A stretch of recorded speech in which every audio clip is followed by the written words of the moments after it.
Good evening, welcome to the debate. ముందుగా కాశ్మీర్లోని పహల్గావ్లో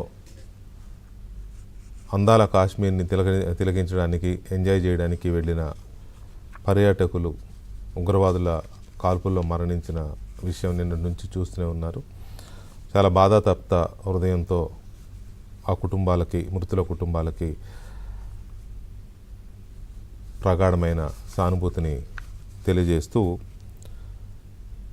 కాశ్మీర్ అనేది మనకొక అందమైన ప్రకృతి సృష్టి ఇచ్చిన ఒక అందమైన ప్రదేశం. అక్కడ అద్భుతమైన ఆలయాలు ఉన్నాయి, ఆధ్యాత్మికత వెల్లివిరుస్తుంది, అలాగే ప్రకృతి సోయగాలు అలరారుతూ ఉంటాయి జమ్మూ కాశ్మీర్లో. అట్ ది సేమ్ టైం ఈ ముష్కర మూకలు, ఉన్మాదులు వీళ్ళు అక్కడ తుపాకుల మోతతో దాన్ని ఎప్పుడు ఆ తుపాకీ గర్జనలతో మారుమోగేలాగా చేస్తూ ఉంటారు. అందుకనే చాలామంది వెళ్ళాలని మనసు పదే పదే తప్పిస్తున్నా కాశ్మీర్ వెళ్ళాలని, లేకపోతే కాశ్మీర్లో ఉన్న జమ్మూ పరిసర ప్రాంతాల్లో ఉన్న ఆలయాలకు వెళ్ళాలనే కోరిక బలంగా ఉన్న కొంతమంది వెళ్ళరు భయానికి. చాలా టెంపుల్స్ ఉన్నాయి. అందులో భాగంగా నిన్న వెళ్ళిన పర్యాటకుల మీద ఆ ఉగ్రమూకలు, జిహాదీ ఉన్మాదులు, నేను ఉగ్రవాదులు అని కూడా అనట్లేదు, జిహాదీ ఉన్మాదులు విచక్షణారహితంగా కాల్పులు జరిపారు. 26 మందిని పొట్టన పెట్టుకున్నారు. అమాయకులు. కొంతమంది కొత్త జంటలు, పెళ్ళైన వాళ్ళు, హనీమూన్ ట్రిప్ కోసం వెళ్ళిన వాళ్ళు ఉన్నారు, లేకపోతే బృందాలుగా వెళ్ళిన వాళ్ళు ఉన్నారు, చూసి రావాలని. సమ్మర్ వెకేషన్ వచ్చింది, పిల్లల్ని తీసుకుని వెళ్ళిన వాళ్ళు ఉన్నారు. మరో 36 మంది సీరియస్గా గాయపడ్డారు. వాళ్ళలో కొంతమంది పరిస్థితి విషమంగా ఉంది. నిన్నటి నుంచి వార్తలు వస్తూనే ఉన్నాయి, విజువల్స్ నిన్నటి నుంచి వార్తలు వస్తూనే ఉన్నాయి, వార్తలు చూస్తూనే ఉన్నారు, ఎప్పటికప్పుడు అప్డేట్స్ వస్తూనే ఉన్నాయి. పనికి మాలిన పాకిస్తాన్ అది ఒక విఫల రాజ్యం. అది ఆ దేశం ఎందుకు ఏర్పాటైందో ఆ సన్నాసులకే తెలియదు. ఆ దేశం ఏర్పాటైన దగ్గర నుంచి ఇప్పటి వరకు ఆ దేశం ఏనాడు ప్రగతి పదంలోకి వెళ్ళింది లేదు, వెళ్ళదు, వాళ్ళకి వెళ్ళే ఉద్దేశం లేదు. వాళ్ళంతా ముష్కరులు, అక్కడున్న వాళ్ళంతా. ఆ పాలకులు అంతే, అక్కడున్న సైనికులు అంతే. అందరూ అనకపోవచ్చు, కానీ అక్కడున్న ఈ టెర్రరిస్ట్ గ్రూపులు అలాంటివి ఎందుకు చేస్తున్నారో వాళ్ళ పిల్లల్ని వాళ్ళే చంపుకుంటారు, వాళ్ళ స్కూళ్ళ మీద వాళ్ళే దాడులు చేసుకుంటారు. ఏంటో అర్థం కాదు. అదేం పైశాచికత్వమో అసలు అది ఏ పైశాచికత్వంతో పాకిస్తాన్లో వాళ్ళు అలా ఉన్నారో, ప్రజలు ఎలా ఉంటున్నారో, అసలు ఆ దేశం ఎందుకుందో, ఆ దేశం ఎడారిలాగా అయిపోయినా బాగుండు, మనుషులు లేని ఎడారిలాగా అయిపోయినా బాగుండు. ఈ పాకిస్తాన్ అనేది ఇప్పుడు ఇంత జరిగిన తర్వాత కూడా ఇదంతా చేయించిన తర్వాత కూడా 7 ఉగ్రవాదులను పంపి 26 మందిని పొట్టన పెట్టుకొని ఇంకో 36 మందిని తీవ్రంగా గాయపరిచి తూటాలతో ఇంత చేసిన తర్వాత కూడా సరిహద్దుల మీదకి యుద్ధ విమానాలను తరలిస్తోంది, మోహరించింది. అక్కడ ఎందుకు యుద్ధ విమానాన్ని మోహరిస్తోంది? ఏం చేద్దామని? భారతదేశం తలుచుకుంటే, భారతదేశం కన్నెర్ర చేస్తే పాకిస్తాన్ నిలబడగలదా? ఇదేదో సినిమా డైలాగ్ కాదు, నిజంగా నిలబడగలదా?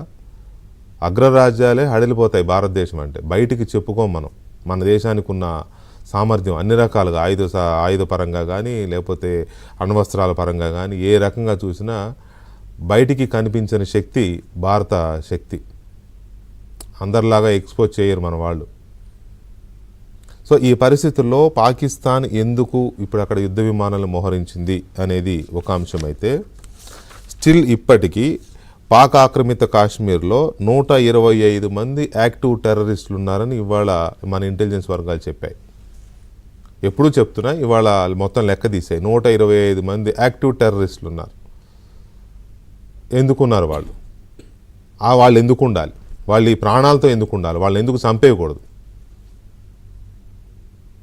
చట్టాలు ఒప్పుకోవు, భోషాణం ఒప్పుకోవు, ఇలాంటి వాళ్ళని చట్టాలు ఒప్పుకోకపోతే ఇంకో రకంగా నిర్మూలించడమే, వేరే మార్గమే లేదు. వీళ్ళు ఉండకూడదు. పాక్ ఆక్రమించిన కాశ్మీర్లో 125 మంది ఉన్నారు. వీళ్ళకి 43 లాంచింగ్ ప్యాడ్స్ ఉన్నాయి. వీళ్ళకి రాకెట్ లాంచింగ్ ప్యాడ్స్. పాక్ ఆక్రమిత కాశ్మీర్ ఎవరిది? పాక్ ఆక్రమిత కాశ్మీర్ పాక్ ఆక్రమిత లేదే లేదు, అది భారతదేశానిదే. భారతదేశానిదే. పాక్ పీఓకే అనేది అసలు ప్రపంచంలో ప్రపంచ స్థాయి రికార్డ్స్ నుంచి తీసేయాలి పీఓకే అనేదాన్ని. That is part and parcel of this great nation of India. ఇంకా లాభం లేదు. ఇంకా మనం మేణమేషాలు లెక్కించుకుంటూ పోతే ఈ ఉన్మాదులు, ఈ రాక్షసులు, ఈ తోడేళ్ళు మన మనుషుల్నే చంపేస్తూ ఉంటాయి. దేశం మీద ఇలా దాడులు చేస్తూనే ఉంటాయి. ఐఎమ్ సారీ, ఇది భారతదేశం మీద దాడి అనుకోవట్లే నేను. ఇవాళ నిన్న జరిగింది హిందువుల మీద దాడి, హిందూయిజం మీద దాడి. హిందూయిజం ఈ మాటలు కొంతమందికి ఎవరికైనా బాధ అనిపించవచ్చు. కాదు, ఇది డెఫినెట్గా హిందూయిజం మీదే దాడి. ఎందుకు ఇంత ఖచ్చితంగా నేను చెప్తున్నానంటే, ఒక్కొక్కరిని ఏరి అందరినీ దగ్గరికి తీసుకొచ్చి వాళ్ళతో ఖురాన్ శ్లోకాలు అంటారు వాటిని. ఖురాన్లో ఏదో వాక్యాలు, ఖురాన్లో ఉండే మన భగవద్గీతలో శ్లోకాలు ఎలా ఉంటాయో ఖురాన్లో కూడా కొన్ని ఉంటాయి కదా, అవి చదవమనడం. అవి రాకపోతే కాల్చేయడం. ఎందుకంటే అవి చదవకపోతే అతను ముస్లిం కాదని కదా అర్థం. ముస్లిం అయితే చదువుతాడు ఖచ్చితంగా. ముస్లింలు కాని వాళ్ళు కూడా, ఇంట్రెస్ట్ ఉన్న వాళ్ళు అన్ని గ్రంథాలు చదువుతారు, అది వేరే విషయం. నేను వాటి జోలికి పోవడంలా.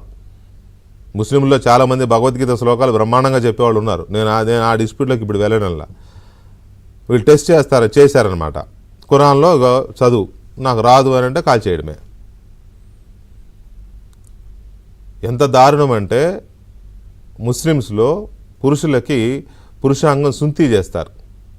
చాలామందికి తెలుసు, నేను దాన్ని వర్ణించి చెప్పవసరం. చేస్తారు, సుంతి చేస్తారు. అది వాళ్ళ సాంప్రదాయం, వాళ్ళ నమ్మకం, వాట్ ఎవర్, దాన్ని తప్పట్టట. కానీ ఈ దరిద్రులు ఏం చేశారంటే, పురుషులకి ప్యాంట్లు చెడ్డీలు తీసేసి వాళ్ళ పురుషాంగం సుంతి అయ్యుందా లేదా అని చూసి సుంతి అవ్వలేదని కాల్చేశారు. అంటే హిందూ అని. దీన్ని దేశం మీద దాడి అని ఎలా అంటాం? ఖచ్చితంగా ఇది హిందువుల మీద దాడే. ఖచ్చితంగా ఇది హిందువుల మీద. ప్రతి మతోన్మాదికి, ప్రతి ఉన్మాద భావజాలానికి, అదే మతం అనగాని, ప్రతి ఉన్మాద భావజాలానికి, ప్రతి మతోన్మాదికి, ప్రతి మతోన్మాదానికి, ప్రతి మతోన్మాద సంస్థలకి, అన్నిటికీ హిందూ మతమే ఎందుకు టార్గెట్ అవుతోంది? హిందూ మతమే ఎందుకు చులకన అవుతోంది? హిందువులు చేతగాని వాళ్ళనా, లేకపోతే ఏమన్నా కూడా హిందువులు పట్టించుకోరేనా? అందరినీ కలుపుకుపోయే మనసుతో ఉండడమే హిందువుల బలహీనత? లేకపోతే మైనార్టీలము అని చెప్పే ముసుగులో హిందువుల్ని ఏమన్నా మనం నడిచిపోద్ది అనుకుంటున్నారా? వన్స్ అగైన్ ఐఎమ్ టెల్లింగ్, నేను అందరినీ అనడం లేదు, ఈ ఉన్మాద భావజాలం ఉన్న వాళ్ళని మాత్రమే మాట్లాడుతున్నాను.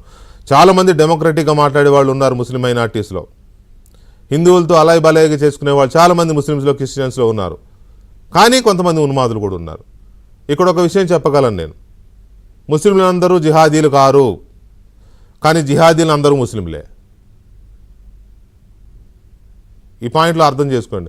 ముస్లింలందరూ జిహాదీలు కారు, ముస్లింలందరూ మతోన్మాదులు కారు, కానీ జిహాదీలందరూ మతోన్మాదులు అందరూ ముస్లింలే ఉన్నారు. ఎక్కడ దొరికిన వాళ్ళే ఉంటున్నారు. ఆ గ్యాప్ని అర్థం చేసుకోవాల్సిన అవసరం ఉంది. నిన్న జరిగిన దాడిని చూస్తే పాకిస్తాన్ ప్రేరేపిత ఐఎస్ఐ ప్రేరేపిత ఉగ్రమూకలు మెల్లమెల్లగా దక్షిణాసియాలోని ఐసిస్ అంటాం కదా, ఆ అలవాట్లను పుణికిపుచ్చుకుంటున్నాయి. వాళ్ళ స్టైల్లో హత్యాకాండకి దిగుతున్నట్టుగా అనిపిస్తోంది. వాళ్ళు అలాగే చేస్తారు, కూర్చోబెట్టి మోకాళ్ళ మీద కూర్చోబెట్టి తల మీద కాల్చేయడం, భర్త ముందే భార్యని రేప్ చేయడం. వాళ్ళు మనుషులు కాదు, నరరూప రాక్షసులు. అలాంటి మూకలు తయారవుతున్నాయి జమ్మూ కాశ్మీర్లో. ఇప్పుడు కనుక హిందూ సింహం జూలు విదిల్చకపోతే మిగతా డెమోక్రటిక్ ఫోర్సెస్ అన్నిటినీ, ఏ మతం అన కానీ, ముస్లిం ఫోర్సెస్ కావచ్చు, క్రిస్టియన్ ఫోర్సెస్ కావచ్చు, ఎనీ అదర్ వీళ్ళందరినీ కలుపుకొని కనుక హిందూ సింహం జూలు విదిల్చకపోతే ఈ మతోన్మాదులు ముందు ఇంకా చెలరేగిపోతారు. హిందూ సింహం జూలు విదిల్చాల్సిన అవసరం వచ్చింది ఇప్పుడు. భర్తని చంపేస్తే భార్య నన్ను కూడా చంపేయండి, నా భర్తను చంపేశారని అడిగితో నో, నిన్ను చంపం, నువ్వు వెళ్ళి మోడీకి చెప్పు అంటే వాడెవడో మోడీకి సవాల్ చేస్తున్నాడు. ప్రధానమంత్రి మోదీ అంటే ఎవరు? ఈ దేశ ప్రధాని, ఈ దేశం మొత్తానికి ఆయన నాయకుడు. ఆయన కొంతమందికి ఇష్టం ఉండొచ్చు, రాజకీయ పరంగా వ్యతిరేకతలు ఉండొచ్చు, సైద్ధాంతికంగా విభేదాలు ఉండొచ్చు, but he's our prime minister. ఈ దేశ ప్రజలు ఎన్నుకున్న నాయకుడు. ఆ నాయకుడికి ఒక ఉల్ఫాగాడు, వాడికి నిండా 25 ఏళ్ళు 30 ఏళ్ళు మోహా 40 ఏళ్ళు ఉంటాయేమో, వాడు సవాలు విసురుతాడు వెళ్ళి మోడీకి చెప్పని. ఎవర్రా మీరంతా? మీ స్థాయి ఎంత? మీరెంత? అక్కడ చూస్తే బంగ్లాదేశ్లో హిందువుల మీద ఊచకోత, దాన్ని అడిగేవాళ్ళు లేడు, పట్టించుకునేవాళ్ళు లేడు. ఎక్కడ చూడండి, ఎక్కడ చూసినా హిందువులే టార్గెట్. ఎక్కడ చూసినా మీరు లండన్ వెళ్ళినా హిందువులే టార్గెట్, యూరోపియన్ కంట్రీస్ వెళ్ళినా హిందువులే టార్గెట్. ఏంటి అసలు ఎక్కడికి పోతోంది? ఇంత పెద్ద దేశంలో 70% మంది ఉన్న హిందువులు ఉన్న దేశంలో హిందువులు ఇలా 10ల సంఖ్యలో 100ల సంఖ్యలో ఎప్పుడు పడితే అప్పుడు చనిపోతూ ఉంటే, ఊచకోత గురవుతూ ఉంటే ఇప్పుడు ఈ దేశం ఏం చేయాలి?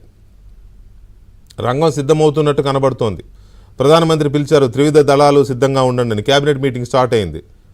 ఏమైనా జరగవచ్చు. ఏం జరిగినా సరే మనం మన దేశం ప్రధానితో మన కేంద్ర ప్రభుత్వానికి అండగా నిలవాల్సిందే, ఈ దేశం మొత్తం. ఎందుకంటే ఇక దీన్ని ఉపేక్షిస్తే ఇక లాభం లేదు. దీన్ని కూకటి వేళతో పెకిలించి వేయాల్సిందే. మన కాశ్మీర్ని మనం కాపాడుకోవాల్సిందే. అది పీఓకే, మళ్ళీ చెప్తున్నా, అది పాక్ ఆక్రమిత కాశ్మీర్ కానే కాదు, మొత్తం కాశ్మీర్ పీఓకేగా చెప్పబడే ప్రాంతం దగ్గర నుంచి మొత్తం కాశ్మీర్ అంతా మనదే. ఒకవేళ ఎవరైనా కాశ్మీర్లో ఉండే ముస్లింలు పాకిస్తాన్ పాలన కావాలనుకుంటే వాళ్ళు పాకిస్తాన్ వెళ్ళిపోవడమే. కాశ్మీర్ మాదే, కాశ్మీర్ ఇండియాదే, కాశ్మీర్ భారత్లో భాగమే. కాశ్మీర్లో ఉండే ముస్లింలు ఎవరైనా మాకు పాకిస్తాన్ పాలన కావాలనుకుంటే వెళ్ళిపోండి, పాకిస్తాన్ వెళ్ళిపోండి. ఇది ఈ రకంగా తీసుకోకపోతే ఇలాంటి అరాచకాలు కొనసాగుతూనే ఉంటాయి. అమాయక హిందువులు చనిపోతారు, అమాయక ముస్లింలు కూడా చనిపోతున్నారు కాశ్మీర్లో, అమాయక ముస్లింలు కూడా. ఎందుకంటే వాళ్ళు చెప్పిన మాట వినకపోతే వాళ్ళు ఎవరైనా మన భారత ఆర్మీ కోఆపరేట్ చేస్తేనో లేకపోతే ఆర్మీకి స్వాగతం పలికితే వాళ్ళని కూడా చంపేస్తారు ఈ ముష్కర్లు. వాళ్ళ మతం అనే వాళ్ళకి ఇదేమి ఉండదు. ఉన్మాదులు, నరరూప రాక్షసులు. కాబట్టి వీళ్ళని ఏం చేయాలి? ఇది దేశం మీద దాడి కాదు, హిందుత్వం మీదే దాడి, హిందువుల మీదే దాడి. ఎందుకంటే వాళ్ళు హిందువులను ఏరి కోరి వెతికి చంపారు. కాబట్టి దీన్ని ఎలా చూడాలి, దీన్ని ఎలా అరికట్టాలి? పైగా ఇప్పుడు పాక్ ఆర్మీ చీఫ్గా ఉన్న వ్యక్తి అసీం మునీర్, మనకింతకుముందు దాడి జరిగినప్పుడు, పుల్వామా మీద అటాక్ జరిగినప్పుడు ఇతను ఐఎస్ఐ చీఫ్గా ఉన్నాడు. ఐఎస్ఐ అంటే ఉగ్రవాద సంస్థల్ని పెంచి పోషించే సంస్థ. ఆ సంస్థకి ఇతను చీఫ్గా ఉన్నాడు. ఇప్పుడు పాక్ ఆర్మీ చీఫ్గా అయ్యాడు. ఆర్మీ చీఫ్గా పోయి మళ్ళీ ఇది మొదలెట్టాడు.